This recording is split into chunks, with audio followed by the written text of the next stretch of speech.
প্রথমে ট্রাম, তারপর দেখলাম হলুদ ট্যাক্সি, মানে কলকাতার যে ঐতিহ্য যার সাথে জড়িয়ে রয়েছে তাদেরকে তুলে নেওয়ার একেবারে সিদ্ধান্ত নিয়েছে রাজ্য সরকার। এই বিষয়টি কীভাবে দেখছে?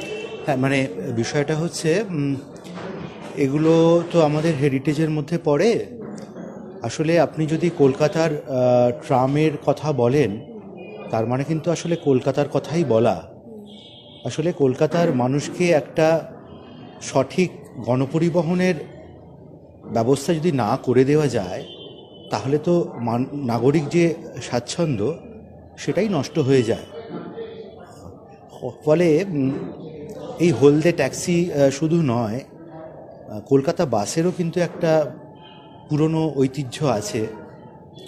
কলকাতা বাসের কিন্তু 100 বছর আগের বছরে হয়েছে। আর কলকাতা ট্রামের ইতিহাসের কথা যদি বলেন, তাহলে নিখিল সরকারের কথায় বলা যেতে পারে এটার প্রত্যেকটা ইতিহাস লোহার পাতে দিয়ে কলকাতার বুকে গ্রথিত করা আছে। আসলে আমি নিজে কলকাতার গণপরিবহনের হেরিটেজ নিয়েই কাজ করি। বিগত 20 বছর ধরে এই বিষয়ে সংগ্রহ করছি, এ বিষয়ে চর্চা করছি এবং প্রত্যক্ষভাবে এই গণপরিবহনের হেরিটেজ এবং তার চলাচল যাতে থাকে সে বিষয়ে কাজ করছি।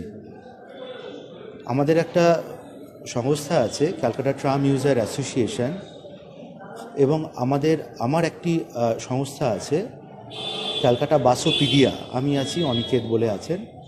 ক্যালকাটা বাসোপিডিয়ার কাজ হচ্ছে কলকাতা বাসের একটা অ্যানালিটিক এবং একটা স্ট্যাটিস্টিক্যাল স্টাডি করা, কী কী রুটে বাস যাচ্ছে, কী কী রুটে বাস যাচ্ছে না, এই বিষয়গুলোকে নিয়ে আলোচনা করা।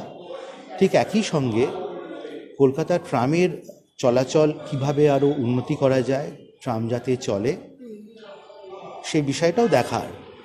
হাইকোর্ট নিয়োজিত যে ট্রাম কমিটি তৈরি হয়েছে, যেখানে ক্যালকাটা পুলিশ, WBSTC, CSTC ইত্যাদি সবাই আছে, সেইখানে আমাকেও রাখা হয়েছে। ফলে সেখানেও আমি কিছু বক্তব্য রাখার চেষ্টা করেছি, কিন্তু কিছু কিছু নিয়ম তো মানতেই হয়।